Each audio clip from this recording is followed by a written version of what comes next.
आंदोलन करतानाचे जे प्रकार घडला त्याबद्दल तू निषेध कर. तू एससीचा कार्यकर्ता आहे. मी छाती ठोकून सांगू इच्छितो, मी कुठल्या जातीचं आहे काय आहे हे कधीच माझ्या पक्षाने बघितलं नाही. आवड साहेबांना पण कदाचित आजच मी चर्मकार समाजाचा आहे माझी जात माहीत पडली असेल. माझ्या बरोबर कधी दुजाभाव केला नाही. मी राजीनामा द्यावा आणि साहेबांचा निषेध करावा आणि ह्या पद्धतीने माझं सगळं पॉलिटिकल करिअर संपवावं असं म्हणजे एवढ्या खालच्या यायला नाही. मला प्रदेशाध्यक्ष विद्यार्थी प्रदेशाध्यक्ष बनवतो म्हणून सांगितलं होतं. आज किंवा उद्या लगेच लेटर घेऊन जा, तुला जे लागेल ते देतो. पण मी कुठल्याही पदाला किंवा कुठल्या गोष्टीला प्रलोभनाला गेलेलो नाही. आता यांच्या बरोबर जे सगळे मंडळी आलेले आहेत, जे नॅशनल वरती काम करणारे लोक आहेत, जे बोलतात प्रदेशाध्यक्ष आहे, तर यांची कमिटी हे सिंगल आहेत सगळे. ह्यांचं काय अस्तित्व आहे किती अस्तित्व आहे हे मला माहिती. दिल्लीचे कार्यक्रम आम्ही केलेत स्वतः. दिल्लीला जाऊन बॅनर लावण्यापासून रस्त्यावर उतरेपर्यंतचं सगळं कार्यकर्ता म्हणून काम आम्ही आवड साहेबांच्या नेतृत्वामध्ये केलेले आहे. या गोष्टीचे माझे फेसबुकला सगळे पुरावे आहेत. वेळोवेळी आम्ही पवार साहेबांच्या मार्गदर्शनामध्ये काम केलंय. आज हे ज्या सुप्रियाताईंवर टीका करतायत, मला अतिशय वाईट वाटतं ही टीका ऐकताना. एप्रिल महिन्यापासून हे दिदी सोनिया दुहान जे आहेत त्यांनी एप्रिल महिन्यापासून पक्षाचा प्रचार प्रसार सगळं बंद केलेला होता. साधं त्यांनी बीजेपीच्या विरुद्ध कुठलं ट्विट टाकलेलं नव्हतं. साधं आज परिस्थिती बघितली तर 2 महिने यांना कुणी थांबवलं होतं प्रचार करण्यापासून. हे म्हणतात आम्हाला मान सन्मान मिळाला नाही. अजून काय मान सन्मान मिळायला पाहिजे होता यांना सगळ्या गोष्टीचा पवार साहेबांकडे ऍक्सेस होतं. पवार साहेबांनी प्रचंड यांना भरभरून सगळ्या गोष्टी दिल्यात. त्याबद्दल मी जास्त बोलत जाणार नाही, साहेबच बोलतील. पण मी पक्षाशी माझ्या प्रामाणिक आहे, मी माझ्या साहेबांशी प्रामाणिक आहे. मी राष्ट्रवादी काँग्रेस पक्षाचाच शरद पवार साहेबांचा कार्यकर्ता आहे. आवड साहेब आणि जयंत पाटील साहेबांच्या नेतृत्वाखाली, सुप्रियाताईंच्या नेतृत्वाखाली इथपर्यंत काम करत आलोय. मरेपर्यंत मी सुप्रियाताईंबरोबर काम करत राहणार. जयंत पाटील साहेबांबरोबर, आवड साहेबांबरोबर काम करत राहणार. माझं ट्विट डिलीट करायला लावलं मला जबरदस्ती. सुप्रियाताईंनी माझं ट्विट केलं होतं, रिट्विट केलं होतं, ते डिलीट करायला लावलं. मला डीपी वरती फोटो ठेवायला आज हे थांबवलं जाते. एवढी मी एवढं पक्षाला आणि त्या लोकांसाठी एवढं करून आज जर हे माझ्यावर प्रेशर असेल, मी माझ्या घरी जाऊ शकत नाही. हे प्रेशर आहे माझ्याकडे. आता मी इथून गेल्यानंतर माझं काय होईल मला सांगता येत नाही. कुठले गुन्हे दाखल होतील आणि मला कुठं लटकवलं जाईल हेही मला माहिती नाही. मी ब्लँक आहे. तरी पण मला मारून जरी टाकलं तरी मी माझा पक्ष सोडणार नाही. मी एकनिष्ठ आहे, मी प्रामाणिक आहे. जे काही प्रकार घडले होते ते दबावामध्ये घडले होते. जे काही माझ्याकडनं पोस्ट वगैरे गेली होती ती पण माझ्या बरोबर बसून दबावामध्ये आली होती. मी मुंबईवरनं कल्याणला अक्षरशः काल पळून गेलोय आणि कल्याणवरनं आज थेट माझ्या सहकाऱ्यांबरोबर मी साहेबांना भेटायला आलोय.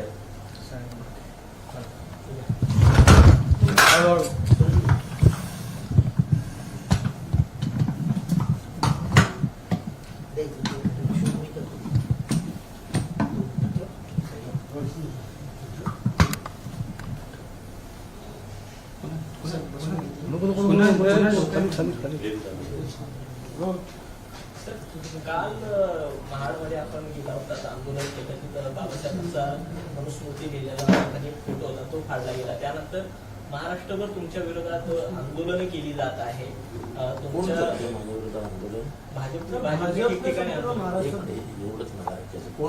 भाजपने ठिकठिकाणी आंदोलन केलेलं आहे तुमच्या विरोधात. भाजप हा माझा वैचारिक शत्रूच आहे, आमचं वैमनस्यच आहे, वैचारिक. मी राजकारणात वैमनस्य मानत नाही. त्यांच्या माझे वैचारिक मतभेद आहेच. ते मनुस्मृतीवरनं आहे, ते जात्यांधांमुळे आहेत, जातीपातीच्या राजकारणामुळे आहे, धर्माच्या राजकारणामुळे आहे. आणि त्यामुळे माझे साहेबांची जी भूमिका आहे, पवार साहेबांची, तीच माझी भूमिका आहे आणि आयुष्यभर तीच माझी भूमिका आहे. राहिली मनुस्मृतीची गोष्ट, तर मनुस्मृतीमध्ये शूद्रांचं निर्माण झालं. मनुस्मृतीमध्ये स्त्री ती कुठल्याही जाती वर्णाची असो ती अत्यंत खालची आहे आणि तिला उपभोगाची वस्तू म्हणूनच वापरा असा म्हणणारा मनू हा मला मान्य नाही. मला आई आहे आणि माझ्या आईला असं म्हणणं मला मान्य नाही. मराठी साहित्यात म्हटलं एका क्षणाची पत्नी अनंत काळाची माता असते. त्या मातेबद्दल असं लिहिणं हे कुठल्या माणसाला मान्य नाही. यांना माझ्या हातनं चूक झाली, त्याबद्दल मी जे काही बोलायचं ते बोललो. आंबेडकरी जनतेची, आंबेडकरी जनता म्हणजे आंबेडकरी जनता नाही, आंबेडकरांवर प्रेम करणारे समाजातल्या सर्व स्तरावरती माणसं, त्या सगळ्यांनी माफी पण मागितली. कोश्यारीने माफी मागितली होती का जेव्हा ती महात्मा फुलेंबद्दल बोलले होते. चंद्रकांत पाटलांनी माफी मागितली होती का जेव्हा ते शिवाजी महाराजांबद्दल बोलले होते? ये 12 साल के बच्चे क्या करते होंगे, याचा अर्थ काय होतो? तर त्यांना कोण बोलायला गेलं नाही बीजेपी वाले की तुम्ही क्या बोल रहे ज्योतिबा फुले के बारे में. आम्ही काल गेल्यानंतर आम्हाला खरा इतिहास कळला की ज्या कुटुंबांनी ह्यांना पाठिंबा दिला होता बाबासाहेब आंबेडकरांना, सनातन्यांनी त्यांच्या घरावरती 10 वर्ष बहिष्कार घातला होता. बाबासाहेब आंबेडकर जेव्हा रायगडावरती गेले होते ते रायगडावरच्या सनातनांनी त्यांना मारण्याचा प्रयत्न केला होता. अनेक ऐतिहासिक पानं काल उलगडली गेली आणि त्याचे साक्षीदार आहेत तिथे. ज्यांच्या घरातनं हे सगळं झालं ते तिथे आहेत. मनुस्मृती जाळणार आहे ते जेव्हा बाहेर कळलं तेव्हा सगळ्यांना दम देण्यात आला की तुम्ही जागा देऊ नका सनातन्यांना. सनातन्यांनी दम दिला की तुम्ही जागा देऊ नका. एक फतेह खान देशमुख मुसोडीकर नावाचे होते, त्यांच्या घरी रात्री सुरबानाना टिपणीस आणि भाई चित्रे जेव्हा गेले तेव्हा त्या माणसाने सांगितलं माझी जागा घ्या वापरा. त्याच्यानंतर सनातनांनी त्यांच्यावर जोर दिला की तुम्ही जागा देऊ नका. ते म्हणाले मी मुसलमान आहे, एखादा शब्द दिला मी काही जागा मागे घेणार नाही. आणि तिथे मग आंदोलन झालं. अशा पार्श्वभूमीवर 97 वर्षानंतर त्याच जागी मनुस्मृती जाळली गेली. त्याच जागी मनुस्मृती जाळली गेली. आमच्याकडनं चूक झाली, त्याच्याबद्दल माफी मागितली. त्याच्यानंतर आमच्यावर गुन्हे दाखल झाले. मला फाशी द्या, मला फाशी द्या. मी मनुस्मृती आणि मनुवादाच्या, सनातनी मनुवादाच्या विरोधात उभा राहणार. मरणारा न घाबरणारा कार्यकर्त्यांनी जो जातीभेद, जो वर्णाश्रम, जो वर्णवर्चस्ववाद, जो स्त्री द्वेषाची बीजे पेरली गेली. स्त्रीला आपल्या समाजात मान्यताच नव्हती. महात्मा ज्योतिबा फुले आले नसते तर स्त्रिया शिकल्याच नसत्या. मग स्त्रिया ब्राह्मण समाजात असो नाही तर शूद्र समाजातल्या असो, त्यांना जगण्याचाच अधिकार नाही असंच लिहिलंय म्हणून. त्या मनूबद्दल काय बोलतात ते बोला ना. जितेंद्र आव्हाड चुकला, माफी मागितली मोठ्या मनाने. आणि मला आनंद आहे की छगन भुजबळ उघडपणाने म्हणाले की त्याचा उद्देश बघा काय तो. जयंत पाटील म्हणाले त्याचा उद्देश बघा काय तो. सुषमा अंधारे म्हणाले त्याचा उद्देश बघा काय तो. दलित पॅंथरचे दीपक केदारे, अनेक दलित पॅंथर किंवा रिपब्लिकन पक्षाचे नेते म्हणतात की जितेंद्र आव्हाड करूच शकत नाही. त्याच्या हातनं चुकून झालं, अनावधानाने झालं हे मान्य आहे, पण त्यांनी जाणून बुजून केलं हे म्हणणं चुकीचं आहे. हे असे अनेक दलित समाजातले कार्यकर्ते म्हणतात. आणि 185 किलोमीटर लांब जाऊन मूर्ख आहे का फोटो काढायला. अनावधानाने झालं. उलट आम्हाला वाईट वाटतंय की इतका चांगला सगळा कार्यक्रम होत असताना शेवटी ही घटना घडाली. सगळ्यावरती पाणी फिरलं. 97 वर्षानंतर, लक्षात घ्या, 97 वर्षानंतर कोणीतरी तिथे जाऊन सुरबानाना टिपणीस यांचा नातू मिलिंद टिपणीस यांना बरोबर घेऊन तिथे अनेक जण त्या काळातल्या लोकांचे नातेवाईक होते ते तिथे आले होते आणि त्यांनी सगळ्यांनी मिळून हे केलं. आणि त्या सगळ्यांनी टीव्हीला सांगितलं की जितेंद्र आव्हाड किंवा इतर कार्यकर्त्यांकडनं झालं ते अनावधानाने झालं. त्याला माहितीच नाही की खाली फोटो कोणाचा. काही ठिकाणी म्हणजे महाडमध्ये, ठाण्यामध्ये किंवा महाराष्ट्र देखील काही ठिकाणी अॅट्रॉसिटीचा गुन्हा. ठीक आहे ना, आम्ही गुन्हे झेलायला तयार आहोत, चुकी आमची आहे. त्यामुळे गुन्ह्यांना घाबरून मनुस्मृतीपासून लांब जाणारे कार्यकर्ते नाही. मनुस्मृती जाळण्याचा कार्यक्रम चालूच राहील. त्याच्यात कोणीही मला अडवू शकत नाही. यांना मला पुढे करून मनूला माझ्या मागे लपवण्याचं काम सुरू आहे. ते होऊ देणार नाही. जितेंद्र आव्हाडांना अटक झाली पाहिजे, त्यांचा राजीनामा घ्या असे देखील आता मागणी होते. का घ्या ना, वाटतं कोणाचा राजीनामा पाहिजे? कुठला राजीनामा पाहिजे? आमदारकीचा राजीनामा द्या असं कोण म्हणतं? आमदार कोण मनीषा म्हणतं? मनीषा कायम दे त्यांना बोलू द्या. त्यांना कायद्याची किती माहिती मला माहिती नाही. राष्ट्रवादीकडे देखील मागणी होते की राष्ट्रवादी भुजबळ साहेब माझ्या मागे उभे राहिले हो. भुजबळ साहेब. सर, भुजबळ साहेबांनी आपली पाठराखण केली आहे, काय सांगाल? तेच बहुजनांची समाज व्यवस्था ज्यांना व्यवस्थित समजते ते भुजबळ साहेब माझ्या मागे उभे. बाकीच्यांची मला का वाटतं अभ्यासक्रमामध्ये मनो हा जो त्याच्यावरती बोला ना. त्याच्यावरती बोला. जितेंद्र आव्हाड झाला ना, गुन्हा दाखल झाला, हे केलं ते केलं, एवढं राज्यभर तुम्ही सगळे केले, राज्यभर मनूचे पुतळे जाळून दाखवा ना.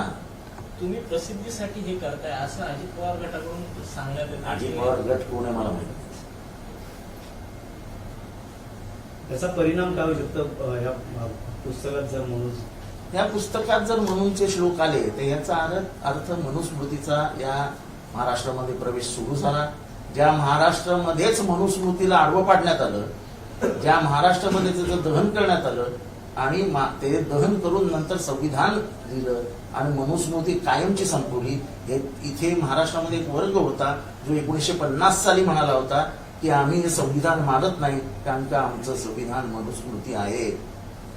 स्त्री ही वासनेने भरलेली आहे, स्त्रीला कायम कामवासना असतात, तिच्या डोळ्यात वासना असते, असं म्हणणारं संविधान आम्हाला नको आहे. स्त्रियांचा इतका अपमान, इतकं खालच्या पातळीवर जाऊन बोलणं, समाजामध्ये चार व्यवस्था निर्माण करून जातीद्वेष निर्माण करणं हे कामच नाहीये कोणाचं. माणसाला माणसाप्रमाणे जगू दिलं पाहिजे असं डॉक्टर बाबासाहेब आंबेडकरांचं मत आहे. आणि बाबासाहेब आंबेडकरांबरोबर कोण कोण होते त्याचा तुम्ही विचार करा. सगळे सवर्ण, उच्च सवर्ण त्यांच्या बरोबर होते. सुर्बानामठ टिपणीस हे जे तिथले नगराध्यक्ष होते त्यांचे वय 28 होतं जेव्हा त्यांनी त्यांना बोलवलं. बाबासाहेबांचं वय 38 होतं. त्यांच्या घरावरती बहिष्कार टाकण्यात आले, त्यांना त्यांच्या घरावरती हल्ले झाले, त्यांची घरं पेटवण्यात आली, पण ते मागे हटले नाही. तर तुमचं यानंतर पवार साहेबांशी काय बोलणं झालं का? माझं कोणाशीही काहीही बोलणं झालेलं नाही. कारण मी माफी मागितल्यानंतर कोणाशी बोलण्याचा माझा संबंधच येत नाही. आणि माफी पण मी नंतर नाही मागितली. जिथे कार्यक्रम सुरू होता तो कार्यक्रम सुरू होण्याच्या आधीच मी माफी मागितली. मला कोणी सांगितलं नाही माफी माग. माझी तात्कालिक स्पॉन्टेनियस रिॲक्शन होती की आपल्याकडनं चूक झाली. आणि जर मला माहिती असतं तर माझ्याकडनं झालीच नसती. त्याच्या पोस्टरवर मनुस्मृती लिहिलेलं होतं आणि मनुस्मृतीबद्दल प्रचंड आग डोक्यात जळत होती आणि त्याच्यामुळे ते घडलं. माफी नाही काय. सकाळी भुजबळांनी तुम्हाला तुमची पाठराखण केली तरी प्रवीण दरेकर असे स्पष्टपणे म्हणतात की तुरुंगात टाका ना, तुरुंगात टाका, जेलमध्ये टाका, फाशी द्या. मी कुठे काय म्हणतोय? मला कशाचाही नाकार नाहीये. पण मी मनुस्मृती आणि मनुवादाविरुद्ध लढत राहतो. माझा लढा हा मनुवादाविरुद्ध आहे. माझा लढा काय दरेकर विरुद्ध नाहीये. माझा लढा हा वैयक्तिक कोणाविरुद्धच नव्हता. बीजेपीने एवढं वैयक्तिक का घेतलं हेच मला कळत नाही. मी बीजेपी विरुद्धही शब्द बोललो नव्हतो. जर एवढं मनूचं प्रेम त्यांना आलं असेल तर ठीक आहे, लढाई मनुवादाविरुद्ध आहे. आणि महाराष्ट्रातल्या बहुजनांना मनूने काय केलंय हे प्रत्येकाला माहिती आहे. उलट बरं झालं, सगळे चेहरेच उघडे पडले. सर हिंदी में जानना चाहेंगे कल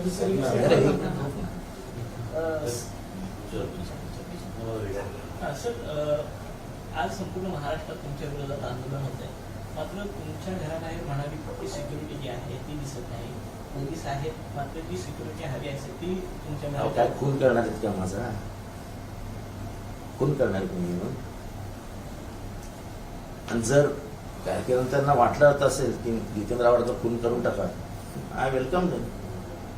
एका विचारांची लढाई आयुष्यभर लढतोय.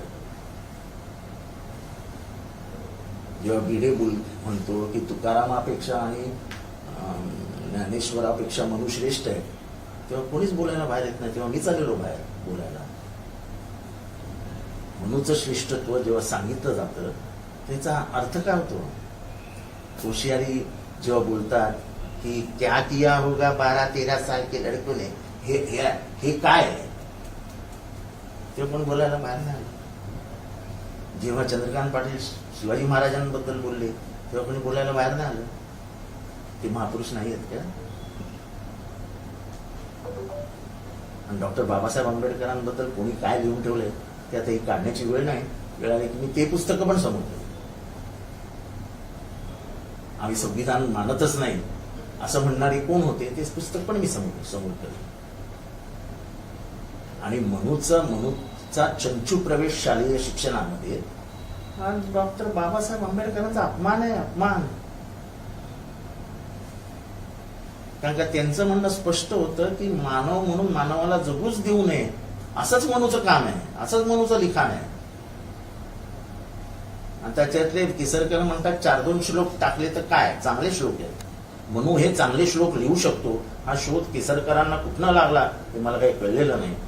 केसरकर काय आंबेडकरांपेक्षा 2 पावलं हुशार आहेत की काय याचा सुद्धा शोध घ्यावा लागेल. आणि असं आहे की वातावरण तयार करण्यासाठी आंदोलन वगैरे केली जातात, त्याचं काय फार मला उलट बरं आहे, बोलायला चान्स मिळाला, सगळी उघड पडली. मनूबद्दल कोणीच बोलत नाही. मला पुढे करून आता मनूला मागे टाकण्याचं काम सुरू झालंय. पालकांना आणि विद्यार्थ्यांना का आव्हान असेल आव्हान करणं? पालकांनी आणि विद्यार्थ्यांनी जर त्यांच्या पुस्तकात आलं तर पालकांनी विरोध केला पाहिजे. प्रत्येक पालक, त्याच्यामध्ये एक आई आहे ना, त्या आईला मी दाखवतो की काय लिहिलंय बघा स्त्रियांविषयी, तुम्हाला हे मंजूर आहे का. संस्था चालकांना आम्ही आव्हान करणार आहे की बघा काय लिहिलंय पुस्तकामध्ये, मनुस्मृती वाचा आणि बघा काय लिहिलंय की एका क्षुद्र स्त्रीने कशी कोणाची सेवा केली पाहिजे. म्हणजे तिला फक्त उपभोगच घेतला पाहिजे, तिचा बाकी काही कामच नाहीये. ती पुरुषांना बिघडवण्यासाठी जन्माला आली आहे. तिच्या डोळ्यात काम वासना असतात. ती शृंगार फक्त पुरुषांना ताब्यात घेण्यासाठीच करते. तुम्हाला सगळ्यांना आया बहिणी आहेत, तुम्हाला मान्य आहेत का मला सांगा. सगळ्यांना आया बहिणी आहेत. ही लढाई विचारांची लढाई आहे. ठीक आहे, माझ्याकडे काल चूक झाली, आंदोलन झालं, पण आंदोलन करताना मनूविषयी कोणी बोललं. कारण का ह्यांच्यातला मनू मेलेलाच नाहीये, ह्यांच्यातला मनू जागा आहे. आणि मी आज म्हणत नाही, मी नेहमी म्हणत होतो की ज्या ती एखादी तुम्ही यांना सत्ता द्यायला सुरुवात कराल त्या दिवशी मनूचा पुनर्जन्म होईल.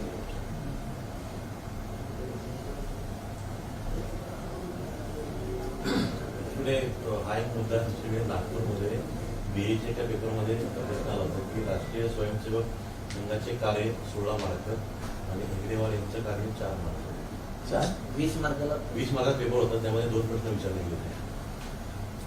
हे सगळे प्रश्न येणार ना. आता व्यवस्थेमध्ये कोण आलंय हे लक्षात घ्या तुम्ही.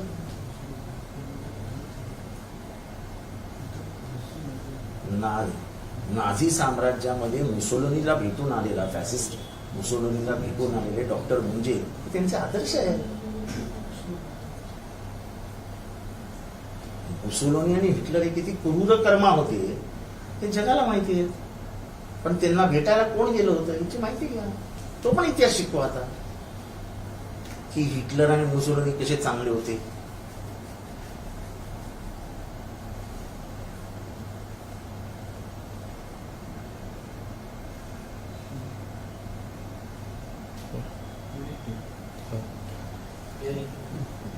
अभिजित पानसे मुद्दा उपस्थित केला की ठाण्यात अनेक ठिकाणी ड्रग्स मिळतात, ड्रग्ससाठी एवढ्या मोठ्या विषयावर बोलतात. ड्रग्स मिळत आहे तिथं म्हणजे सगळ्यांनाच माहिती आहे. तर काय म्हणजे मोठं आहे, एक तरुण पिढी बर्बाद होते. पण ज्यांनी ड्रग्स रोखायला पाहिजे ते रोखत नाही. सर, दिल्ली में जाना चाहेंगे. कल जिस तरीके से आपके ऊपर लगातार आरोप हो रहे हैं, पूरे महाराष्ट्र में आंदोलन किए जा रहे हैं, उसको लेकर आपने माफी भी मांगी, लेकिन क्या आप इसको लेकर किस तरीके से आपकी मांग रही है? क्या आपकी मांग रही है? मेरी कुछ मांग नहीं है. मैंने जो मनुस्मृति जलाने का कार्यक्रम था वो पूरा कर दिया. वो जब जोश में थे सब, तब एक पोस्टर फाड़ा गया, उसके ऊपर एक छोटा फोटो बाबा साहब का था, उसको ईजा पहुंची. उसके लिए उसी समय उन्हें माफी मांग ली. और आप फेसबुक और ट्विटर पे जाके देखिए, लोगों ने कहा है कि जब माफी मांगी है तब इतना ही बवाल क्यों कर रहे आप. क्योंकि उनको मुझे आगे करके मनु को पीछे बनाया. मनु के बारे में जो खुल के बोल रहे हैं, आप मत बोलिए, आपके ऊपर गुनाह दाखिल हुआ है, आपको हम डाल देंगे, मुझे फांसी चढ़ा दो. जाते जाते मैं भी मनुवाद के खिलाफ ही बोलूंगा. जैसे भगत सिंह ने कहा था कि मुझे आप फांसी दो, लेकिन पुनर्जन्म पे मेरा भरोसा नहीं है, विश्वास नहीं है। लेकिन पुनर्जन्म अगर हुआ और तभी भारत स्वतंत्र नहीं हुआ तो मैं फिर से आपको गोलियां मारूंगा। ये मनुवाद की लड़ाई जो 5000 सालों से चालू है, वो बाबा साहब ने 97 ईयर्स पहले, 97 साल पहले मनुस्मृति जलाई थी। मुझे फख्र है कि उसके बाद मैं वहां पहुंचा, कार्यकर्ते वहां पहुंचे, ये था वो था, हम लोग सब ने मिलके ये काम किया। बाबा साहब ऊपर से हमको आशीर्वाद देते होंगे कि तुमने तुम्हारा फर्ज निभाया। कुछ गलतियां होती है, गलतियां नहीं हुई तो वो आदमी भगवान हो जाएगा, मुझे भगवान नहीं होने का। गलतियां नहीं करूंगा तो मैं इंसान करके पहचाना ही नहीं जाऊंगा। जब कोशियारी बात करता है ऐसा जोर जोर से हाथ दिखा के हमारे सावित्रीबाई फुले और ज्योतिबा फुले के बारे में, तब कोई माफी नहीं मांगने को बोलता है। जब वो शिवाजी महाराज के बारे में बोलते तब कोई माफी मांगने को नहीं बोलता है। जब चंद्रकांत पाटिल शिवाजी महाराज के बारे में बोलते तब कोई बोलता नहीं माफी मांगो करके।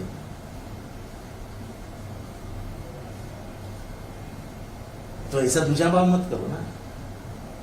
आप मुझे आगे करके मेरा नाम लेके दिन भर आप मनु के बारे में जो महाराष्ट्र में अभी चल रहा है उसको पीछे डालना चाहते हो।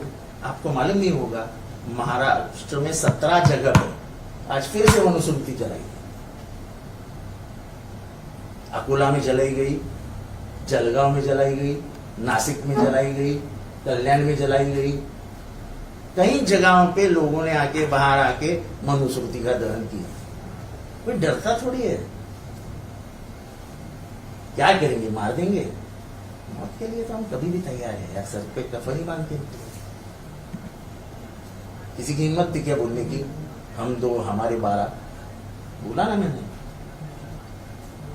कि कुरान को गलत तरीके से पेश करके या ऐसी द्वेष निर्माण हो, ऐसी फिल्म बनाई जा रही है। देखो ऐसे विषय जो समाज को हानिकारक है उसके बारे में नहीं बोलेंगे तो उससे अच्छा है कि हम राजनीति छोड़ देगा। गलत है वो गलत है, मेरी गलती हुई, मैंने माफी मांग ली। अब उनकी जो गलती है उसके बारे में क्या, ये तो मैं नहीं बोला ना, केसरकर बोला ना कि 4 श्लोक लिए तो क्या हुए, अच्छे श्लोक है। तो मनु को भी कभी से इनको अच्छे लगने लगे। हमारे एक पत्रकार भगिनी को पूछा गया था, तेरा टिकली किधर है तेरी? आप पूछ सकते क्या किसी महिला को तो टिकली लगाती कि नहीं लगाती? तेरे लड़की को बोलना जाके, दूसरे के लड़की को बोलने का अधिकार है क्या? तभी कोई नहीं बोला कुछ कि वर्ण व्यवस्था का भाग है।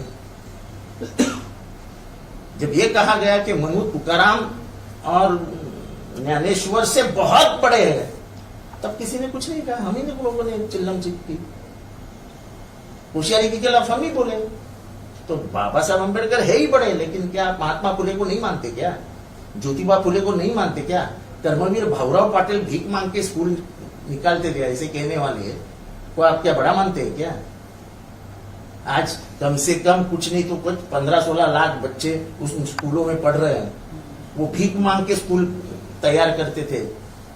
शर्म नहीं आती? जिस जमाने में बहुजन पूरा स्कूल से बाहर कर दिया था, पढ़ना लिखना मना था, उस वक्त कर्मवीर भाऊराव पाटिल बाहर आके उन्होंने स्कूलें बनाई, रैयत शिक्षा संस्थान नाम की संस्था बनाई। आज लाखों करोड़ों लोग उसमें से सीख के IAS बने, IPS बने। आज मंत्रालय में आधे अधिकारी तो बड़ा शिक्षण संस्था के, उसके ऊपर बात नहीं करेंगे क्या? मनु ने जो स्त्री के बारे में बात किया है उसके बारे में बात करो। चलो आओ विवाद करते हैं सामने सामने, उसके ऊपर बात नहीं करोगे? मैं तो आज मांग कर रहा हूं, मेरी गलती हुई, माफी चाहता हूं, लेकिन आज मैं मांग करता हूं अगर तुम सही में डॉक्टर अंबेडकर को मानते हो तो मनुस्मृति किताब फिर से महाराष्ट्र में आएगी नहीं, उसकी प्रिंट की ही नहीं जाएगी, ये हमसे वादा करो।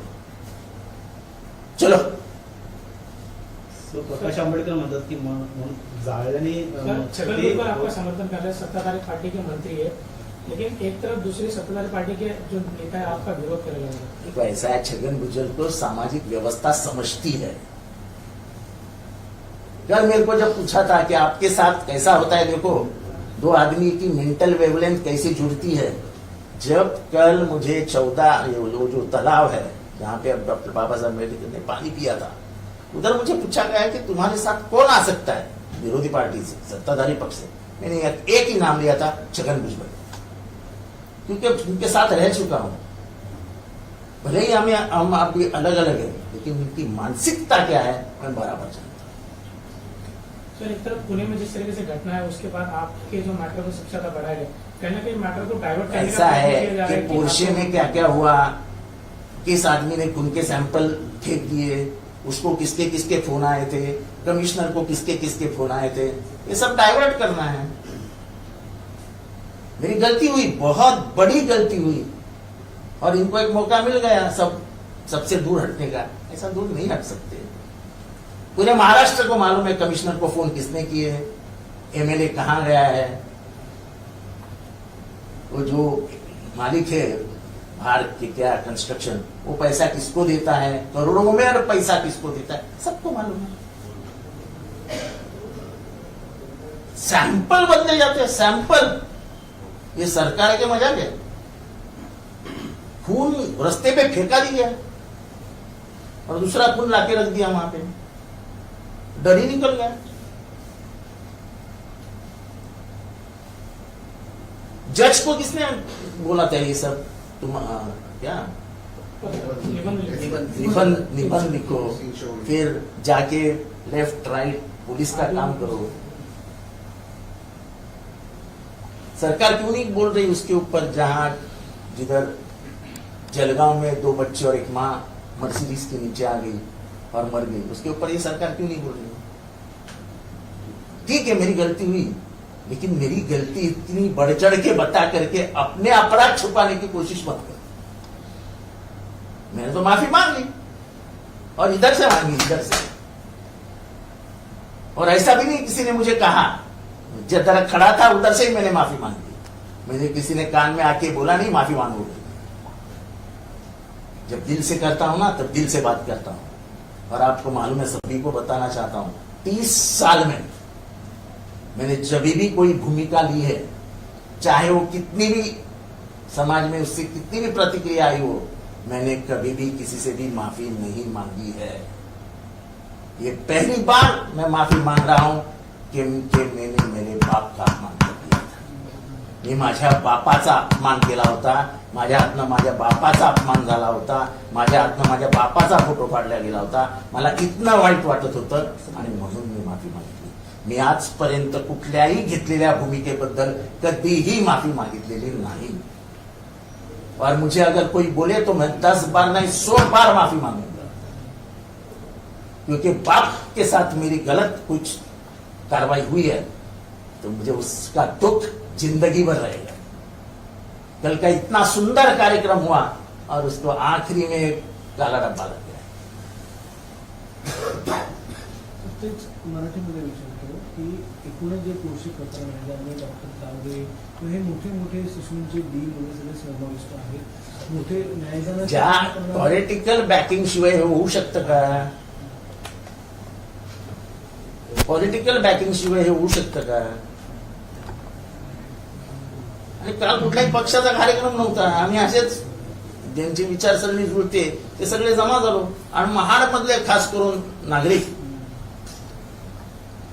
महाड मधल्या बौद्ध जनसभेने तर जागच्या जागी सांगितलं की जितेंद्र आव्हाडांची कुठलीही चूक नाही, हे अनावधानाने झाले, आणि आम्हाला अभिमान आहे की जितेंद्र आव्हाड 180 किलोमीटर आले आणि पहिला माणूस ज्याने या मनुस्मृती विरुद्ध आवाज उठवला। आणि मग काय ठीक आहे ना, काही जणांना राग आला, तुम्ही फेसबुक ट्विटर बघाल तर 90% लोक, सर्व समाजातले लोक म्हणतात जितेंद्र आव्हाड करूच शकत नाही, हे अनावधानाने त्यांच्याकडनं झालेलं आहे आणि त्यांनी माफी मागितली। त्याच्याबद्दल एवढं मोठं का करायचं? मला त्याच्याबद्दल बोलायचं नाही।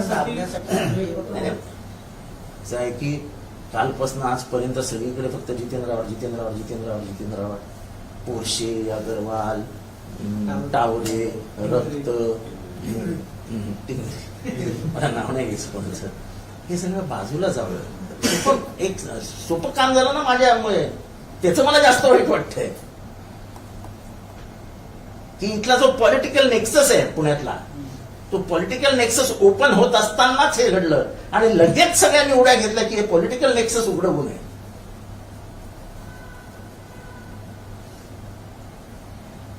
श्रीमंतांचं सरकार हे मनूबद्दल बोलत नाहीये. त्याच्यामध्ये पॉलिटिकल नेक्सस कोण होता ते बोलत नाहीये. पण जितेंद्र आव्हाडांनी केवढी चूक केली. अरे माफी मागितली ना. माफी काही मोठी नाही आहे. ज्या भावना दुखावल्या गेल्या त्या त्याच्यापेक्षा खूप मोठ्या आहेत. पण तुम्हाला जे करायचंय ते लोकांना कळतंय ना. तुम्हाला कोणाला माझ्या मागे लपवायचंय. मनूला लपवायचंय, अगरवालला लपवायचंय, त्या पोरशीला लपवायचंय, त्या टावरेला लपवायचंय. कारण का टावरेने धमकी दिली आहे, मी सगळ्यांची नावं घेईन ज्यांनी मला फोन केलाय. याचा अर्थ त्याला फोन आलेत. त्याचा फोन ताब्यात घ्या ना, बघा कोणाचे फोन आलेत.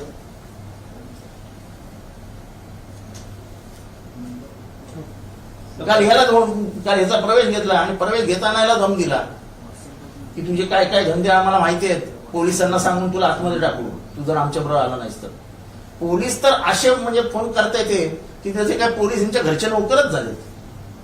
ह्याचं काय काय फोन केलेत? हा काय गुन्हा आहे? त्याच्यावर एक गुन्हा आहे. आता आमच्या एका कार्यकर्तीला मारलंय कळव्यामध्ये. पूर्ण सोनं विना काढून घेतलंय. ती बिचारी बेशुद्ध पडली. मी तुमच्यासाठी थांबलोय. मी आता तिच्याकडेच चाललोय. हे जे काय सुरू झालंय ना महाराष्ट्रात हे चांगलं नाहीये. आम्ही कोण काय बांगड्या घालून बसलेलो नाहीये. झोपड्या कुठे बांधल्या जात आहेत, कुठल्या गुंडांना कुठे आणून ठेवलं जात आहे, सगळं आम्हाला माहिती आहे. जर बाहेरचे गुंड आत्तापासून विधानसभेच्या निवडणुकांसाठी लिहून ठेवणार असतील तर कळव्यामध्ये आणि मुंबऱ्यामध्ये काय होणार आहे आम्हाला कळतंय. आम्ही पण मेलेल्या आईचं दूध प्यालेलो नाही.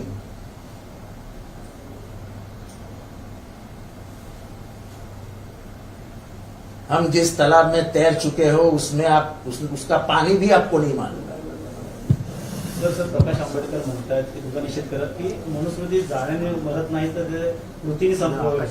ते मीच सांगतोय की कृतीनेच संपवावी लागेल. त्यांनी हे सगळं बीजेपीला सांगावं की कृतीने संपवा. आम्ही तर कृतीने कधीच संपवलंय. आमच्या घरी एकच मुलगी आहे. तिलाच सगळं आम्ही मानसन्मान देतो. म्हणून पहिला कापला आम्ही तिथेच ना. आमच्याकडे हेच नाहीये, सरंजामशाहीच नाहीये. आमचा दरवाजा असा उघडा असतो, कोणी यावं कोणीही जावं. तुम्ही सगळे आहात. तुम्हाला कधी विचारलं जातं तुम्हाला प्रवेश देताना काय कोण आहे, नाव काय विचारलं जातं? आम्ही मनूला कधीच पायाखाली मारून टाकलाय. मनू जिवंत होता कामा नये एवढीच आमची इच्छा आहे. Okay sir, thank you.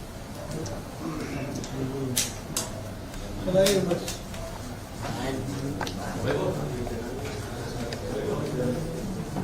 काय विज्युअल वगैरे घ्यायचं असेल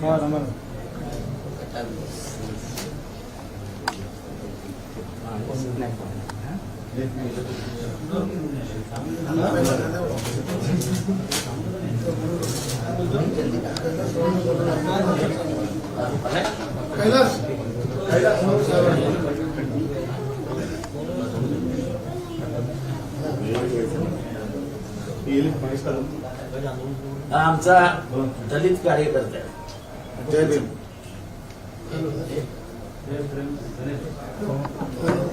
आज स्वतः काल तिथे उपस्थित होता.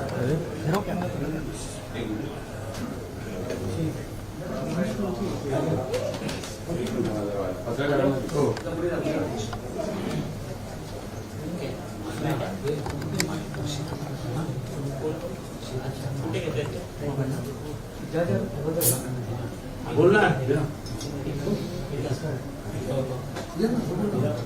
महाम आंबेडकरी जनतेला माझं एवढंच सांगणं आहे की अनावधानाने झालेली घटना आणि मुद्दामून झालेली घटना ती आंबेडकरी जनतेला चांगल्या पद्धतीने कळते. आंबेडकरी जनता तेवढी सुज्ञ आहे. ज्या तथागत भगवान गौतम बुद्धांनी आम्हाला करुणा, शांती, क्षमा ह्या सर्व गोष्टी शिकवलेल्या आहेत, त्याच गोष्टीवरती आज आंबेडकरी समाज जागृत पद्धतीने उभा आहे. आज पाहत आहे अखंड महाराष्ट्रामध्ये आमचं बोलणं चालू आहे. प्रत्येक कार्यकर्त्यांशी आम्ही बोलत आहोत. तर आंबेडकरी समाजाचं हेच म्हणणं आहे की आज 35-40 वर्ष ते जितेंद्र आव्हाड साहेबांना स्वतःच्या डोळ्यांनी पाहत आहेत, बघत आहेत की बाबासाहेब आंबेडकरांचं नाव घेऊन जो भाषण चालू करतो आणि बाबासाहेब आंबेडकरांच्या विचारासाठी 35 वर्ष अखंडपणे आज रस्त्यावरती उतरणारी कुठली व्यक्ती असेल तर ती डॉक्टर जितेंद्र आव्हाड आहेत. बाबासाहेब आंबेडकरांची प्रत्येक भूमिका, प्रत्येक विचार जेव्हा जेव्हा बहुजन समाजावरती अन्याय होतो तेव्हा डॉक्टर जितेंद्र आव्हाड हे अग्रेसर पद्धतीने त्या ठिकाणी उपस्थित असतात. अशाच पद्धतीने पाठ्यपुस्तकामध्ये अभ्यासक्रमामध्ये मनुस्मृतीचे 2 श्लोक हे प्रवेश करणार होते आणि विद्यार्थ्यांच्या जीवनावरती त्याचे भविष्यात परिणाम होणार होते. ही चातुर्वर्ण व्यवस्था एक प्रकारे या महाराष्ट्रामध्ये लागली जात होती आणि चाणक्य बुद्धीचे जितेंद्र आव्हाडांनी ती गोष्ट हेरली की जर मनुस्मृतीचे श्लोक जर पाठ्यपुस्तकामध्ये आले तर जातीयतेचा मोठ्या प्रमाणावर प्रचार आणि प्रसार होऊ शकतो. म्हणून डॉक्टर जितेंद्र आव्हाड साहेबांनी ती भूमिका घेतली का ज्या बाबासाहेब परमपूज्य डॉक्टर बाबासाहेब आंबेडकरांनी महाडच्या 14 तळ्याचं पाणी ला स्पर्श करून ज्या मनुस्मृतीचं दहन केलं त्याच ठिकाणी त्या मनुस्मृतीचं दहन करण्यात येईल. आणि आम्ही शेकडो कार्यकर्ते त्या प्रभागातले, विभागातले, त्या एरियातले, महाडमधली लोक त्या ठिकाणी उपस्थित होतो आणि तिथे जवळजवळ आम्ही पाहिलं साहेबांच्या हातामध्ये मनुस्मृतीचा फोटो होता. साहेबांनी फक्त मनुस्मृती पाहिलेली आहे, मनुस्मृतीचं नाव पाहिलेलं आहे. बाबासाहेबांचा फोटो साहेबांच्या लक्षात आला नव्हता. त्या ठिकाणी मनुस्मृती हे नाव बघितलं आणि साहेबांनी मनुस्मृतीचं त्या ठिकाणी पोस्टर फाडण्यात आलेलं आहे.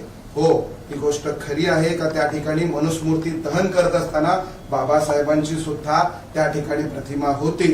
पण साहेब हे बाबासाहेब आंबेडकरांना मानणारे आहेत. आम्हाला अभिमान आहे की साहेब एक आंबेडकरवादी योद्धा आहेत आणि अनावधानाने झालेली ही जी चूक आहे ही साहेबांच्या पण लक्षात आलेली आहे.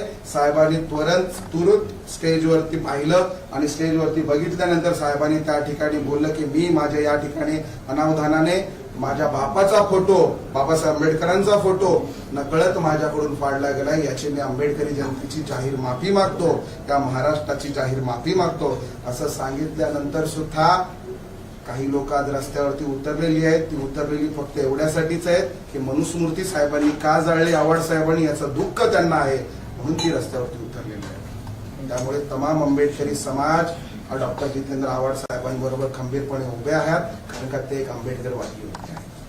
धन्यवाद.